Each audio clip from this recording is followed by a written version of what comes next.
Hello, and welcome to the 199th episode of Gaming Talk.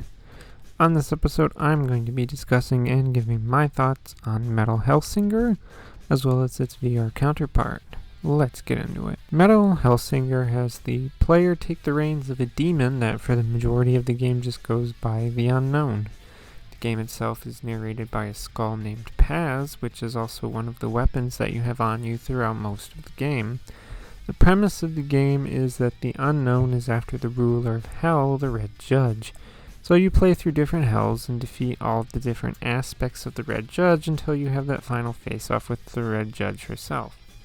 Now, the game isn't your run-of-the-mill first-person shooter because, on top of that, it's also a rhythm game. This means that if you want to get the most damage out of every attack, you have to do it on the beat that is represented by arrows on the center of the screen. The shooter aspect of the games feels very akin to like modern Doom games where you're running, jumping, and gunning down enemies to avoid enemies while shooting or slicing them at the same time. It also has a mechanic where you can do a finisher on an enemy that will give you health back every time you do it. Again, kind of like Doom. After the campaign, there is a mode called the Leviathan mode, which is essentially a horde mode where every time you start, there's like this pillar, and you go up to it and you can select like a bonus basically, whether it's a bonus to attack, to defense, stuff like that. And then you fight waves of enemies until you can pick another one, another thing, and it goes on and on. There is significantly less health. The finishers do not refill health, and so on, and yeah. It also has a pretty decent selection of weapons. There's a sword, dual revolvers, crossbow, regular bow, throwing blades, and so on that are all pretty fun to use. Of course, we can't talk about a game that's reliant on music without talking about the music in the game, and if you like death metal like I do, this game has a killer soundtrack. I mean, we got songs with vocals from bands like Dark Tranquillity, Arch Enemy, Ginger, Trivium, Black Crown Initiate, Soilwork, Lamb of God, Refused, Invision, System of a Down, Lacuna Coil, Lorna Shore, Ad Infinitum, and Fit for an Autopsy. And the DLC tracks also includes licensed songs from the likes of Gorillaz, Muse, Icona Pop, DVBBS, and Borges, Depeche Mode, Disturbed, Galantis, and Paramore. I know Hellsinger's VR counterpart is definitely one of the most fun and intense VR games that I've played, but that's going up against the likes of Robo Recall and the Half-Life 2 VR mod, since I've not played very many VR games. But it is still very fun and very intense VR game, and I think it is a lot more difficult than the regular version of the game, and I've played both on the easiest setting.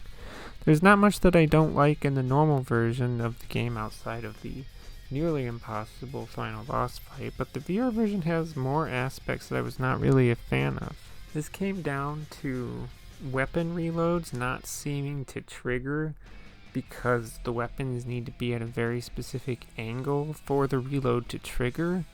For example, in VR, the crossbow will get the bolts loaded in automatically, but then the player, you have to throw the weapon up and back for the compartment where the bolts go in to shut. And yeah, another example is the two revolvers where the bullets will load in automatically, but then to close the cylinders you have to throw your hands in an outward motion, which is a means of the cylinders clicking back in. In either case, sometimes these reloads just won't trigger to finish, and I'm running around taking damage trying to finish the reload, and yeah, it's kind of annoying. I also don't like what they did to the Hellcrows in the VR version. In the normal game, those were my favorite weapons to just spam throw and take out groups of enemies, but in VR, you gotta throw them yourself. They make you hold down the trigger and then throw, and the throw is so inaccurate and it just made me really hate using them in VR, whereas they're one of my favorite weapons in the normal version of the game. But the one thing that both versions of the game share is my hatred of the final boss fight, which is very close to impossible for me.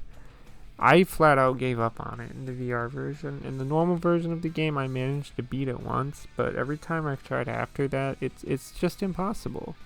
And I gave up trying to beat it again.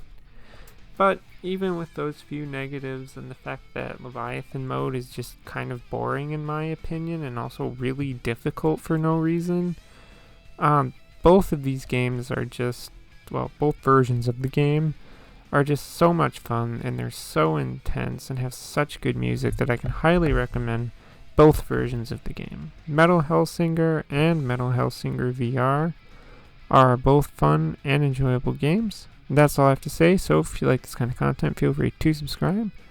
Thank you for listening, and goodbye.